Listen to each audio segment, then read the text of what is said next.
इंद्रदेव कामदेव के साथ उसी गुफा की ओर बढ़ रहे थे जहां महादेव समाधि में लीन थे, और संयोगवश वहां एकमात्र माता पार्वती ही महादेव की सेवा हेतु उपस्थित थी।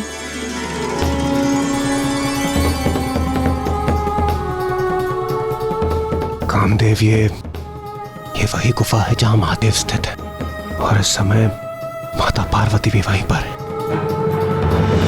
उचित है देवराज, किंतु यहां से गुफा के भीतर तक देख पाने में मैं असमर्थ हूं। हमें और निकट जाना चाहिए। और निकट जाना होगा, किंतु मैं तो गुफा से सुरक्षित दूरी पर रहना चाहता था।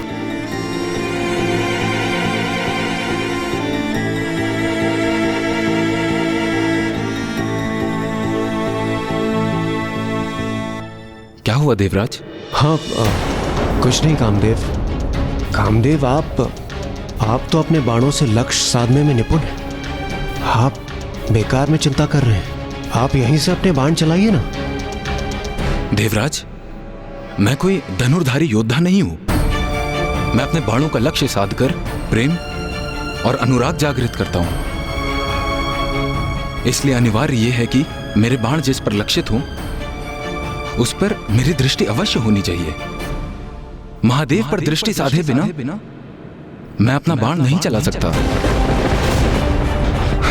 चलिए, आइए देवराज। कामदेव, आप उचित कह रहे हैं, किंतु मेरा वहां जाने का क्या औचित्य है? इसलिए आप ही जाइए। मैं यहां स्थित रहकर सचेत रहूंगा और इस स्थान की रक्षा करूंगा। मैं मुझे महादेव के समक्ष भेजकर कदाचित देवराज स्वयं सुरक्षित रहना चाहते हैं।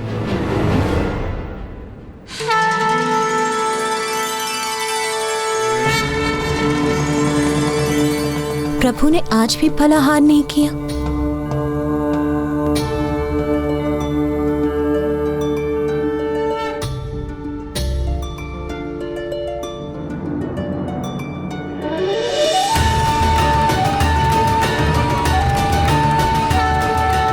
प्रभु, आज पुनः मुझे अपनी सेवा का सौभाग्य देकर मुझे कृतार्थ करने के लिए आपको कोटि कोटि धन्यवाद। किंतु अब मेरा अपने निवास लौटने का समय आ गया है। कल प्रातः मैं पुनः यहाँ उपस्थित होंगी।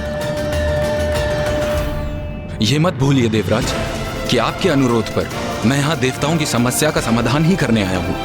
इसलिए आप इस कार्य में मेरे साथ भागीदार हैं, तो फिर मैं वहाँ अकेला क्यों जाऊँ? यदि आप कुछ और कर नहीं सकते तो मेरे साथ वहां चल तो सकते हैं ना? उचित है। फिर चलिए, और विलंब क्यों? बढ़िए आगे।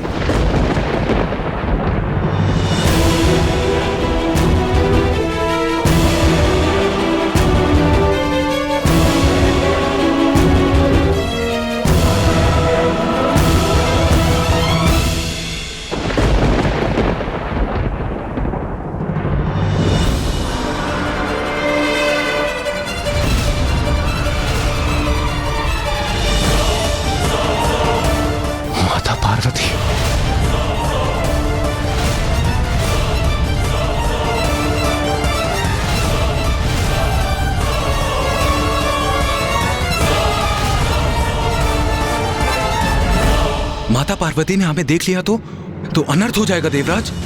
हाँ कामदेव, हमें शीघ्र कुछ करना होगा, अन्यथा माता हमें अवश्य देख लेंगी।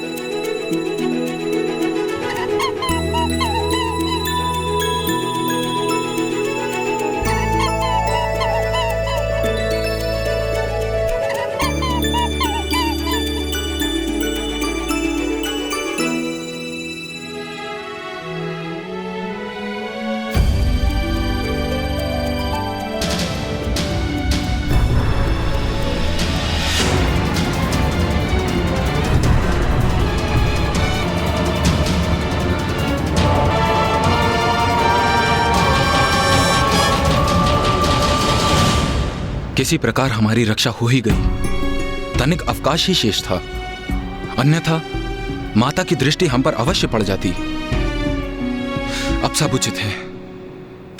चलिए देवराज, अब हमें यहां से लौटना चाहिए।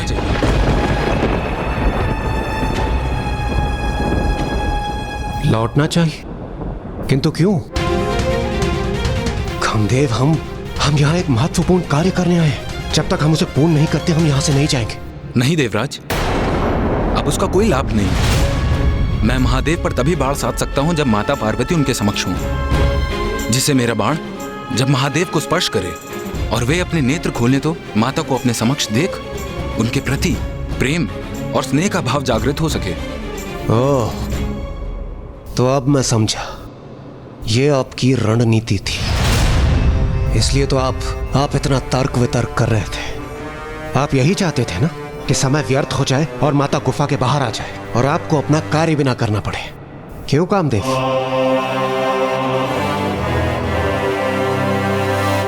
ये तो उचित युक्ति अपनाई कामदेव ने। विलंब कर अनर्थ होने से रोक दिया उन्होंने। नहीं माता, कामदेव ने तो ऐसी कोई युक्ति नहीं की थी।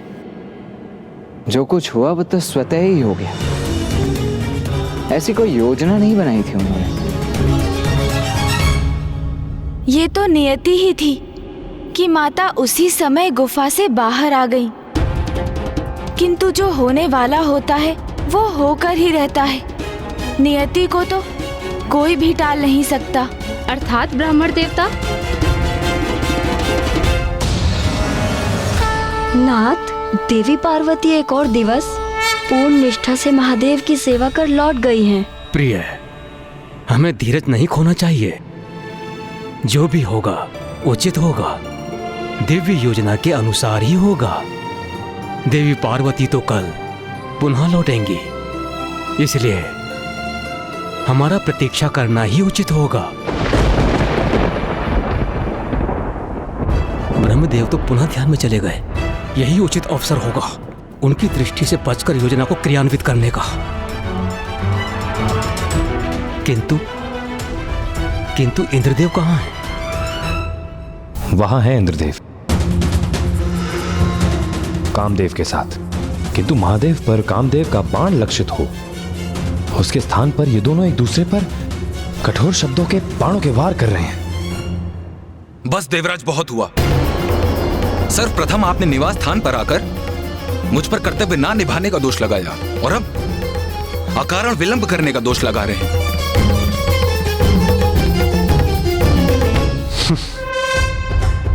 ये दोहरा मापदंड आप अपने पास ही रखिए कामदेव। वैसे आप उस समय भी मेरी योजना को लेकर उत्साहित नहीं थे, और अब भी आप ही के कारण हमने एक उत्तम अवसर गंवा दिया।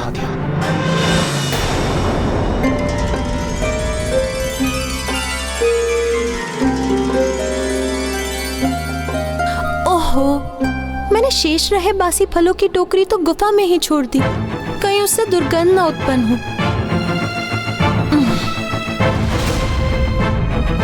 हाँ, मैं मानता हूं, मैंने ना अवश्य कहा था, किंतु उसके उपरांत मैंने आपकी योजना को स्वीकार भी तो किया और अब मैं आपके सामने यहां उपस्थित भी हूं। किंतु मैं आपके दोषारोपण को और नहीं सहूंगा।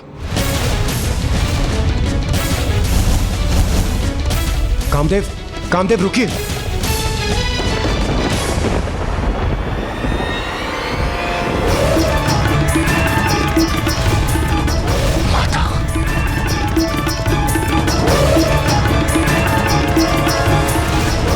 माता तो इसी ओर आ रही है।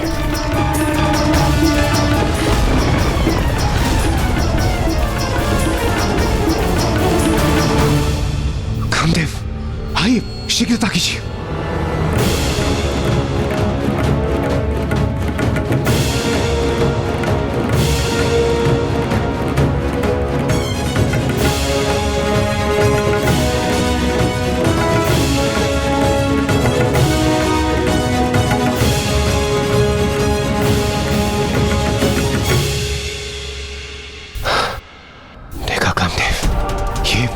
नियति नहीं तो और क्या है।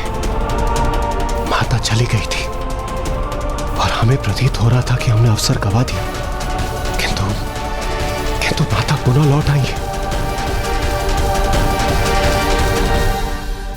कामदेव, आप व्यर्थ में ही भयभीत हो रहे हैं। देखिए, ये स्पष्ट है, जो मेरी योजना है वही नियति की भी योजना है, इसलिए आप आश्वस्त रहिए। हम जो कुछ भी कर रहे हैं सर्वथा वही उचित है। देखिए, माता भी गुफा में है, आप जाइए। देखिए, हमें नियति ने एक और अतिरिक्त अवसर दिया है, इसे गंवाना उचित नहीं होगा कामदेव।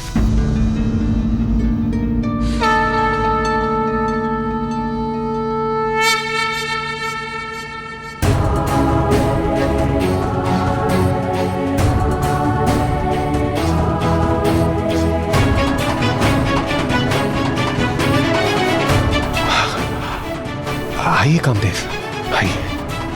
करूंगा, मैं जगत कल्याण के लिए सब कुछ करूंगा।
मुझे क्षमा करें महादेव, देवराज इंद्र का आदेश है, इसलिए मैं ऐसा करने पे विवश हूं।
नाथ, मेरे पिता के यहाँ यज्ञ का आयोजन है, हमें वहाँ जाना चाहिए। नहीं सती, बिना निमंत्रण कहीं भी जाना अहित को आमंत्रण देना है। जिसे सदैव भूत प्रेत पिशाचों से घिरे रहना प्रिय हो, वो मंगलकारी कैसे हो सकता है? अरे वो तो अमंगलकारी है। अरे उसे इस महायज्ञ में तो क्या, मैं किसी यज्ञ में आमंत्रित नहीं करूंगा। हे योगाग्नि, प्रकट हुई, और अपने में समा के भस्म कर दीजिए मुझे।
अनर्थ, घोर अनर्थ किया है कामदेव ने। हमें अभी वहां जाना होगा।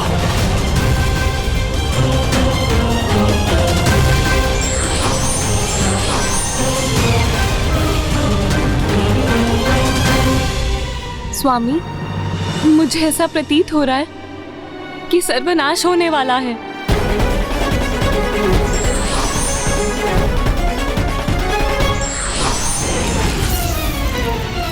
देवगण, इंद्रदेव, ये क्या अनर्थ कर दिया आपने?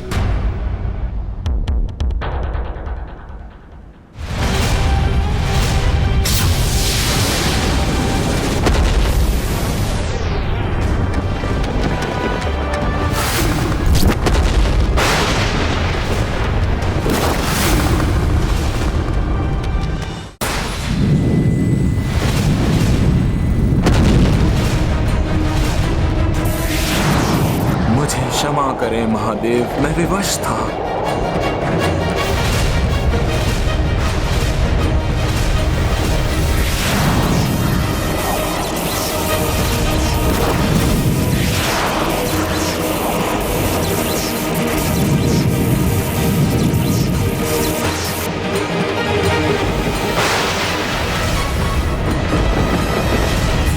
मेरा जाना अनिवार्य है।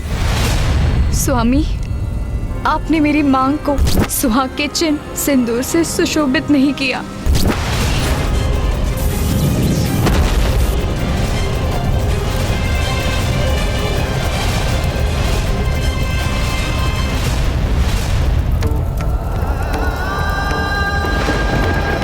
महादेव की क्रोधाग्नि ने कामदेव को भस्म कर दिया।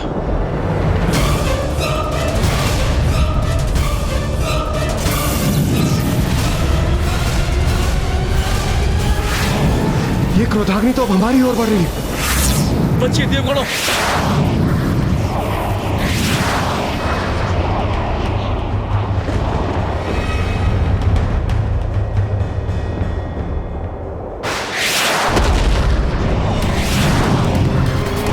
बहुत बड़ा अनर्थ कर दिया इंद्रदेव आपने। समाधि में स्थित महादेव पर काम इच्छा जागृत करने वाले कामदेव के बाण ने काम भावना के स्थान पर महादेव के भयंकर क्रोध को जागृत कर दिया है। और अब महादेव के तीसरे नेत्र से उत्पन्न हुई ये अग्नि पूरे संसार को भस्म कर देगी। सर्वनाश हो जाएगा, सर्वनाश।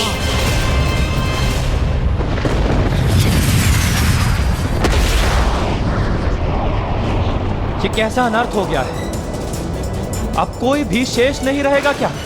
महादेव की क्रोधाग्नि से हमारी रक्षा कैसे होगी?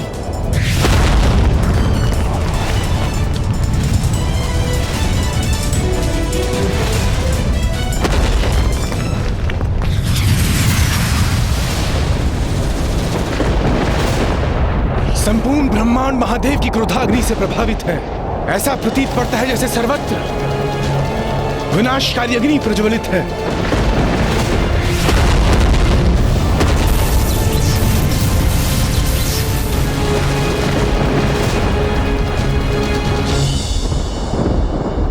मुझसे बहुत बड़ी भूल हो गई। नारायण, कृपा कर कुछ कीजिए, अन्यथा इस सृष्टि का विनाश हो जाएगा, कुछ भी नहीं बचेगा। इंद्रदेव, महादेव की क्रोधाग्नि एक प्रचंड शक्ति है जिसे रोक पाना मेरे लिए अथवा ब्रह्मदेव के लिए भी असंभव है।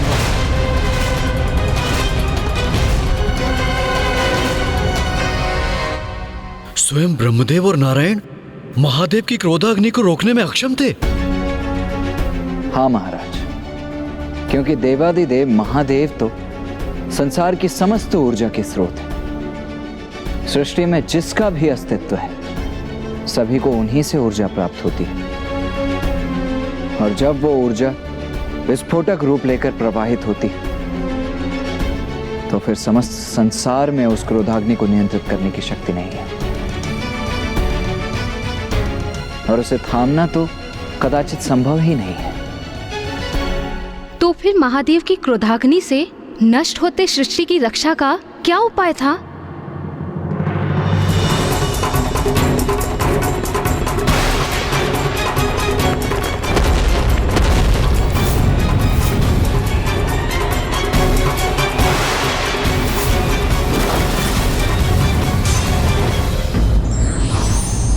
हमें किसी प्रकार का कदम उठाने के पूर्व उसके परिणाम का भी आकलन अवश्य करना चाहिए, अन्यथा दंड का भागी बन सकते हैं।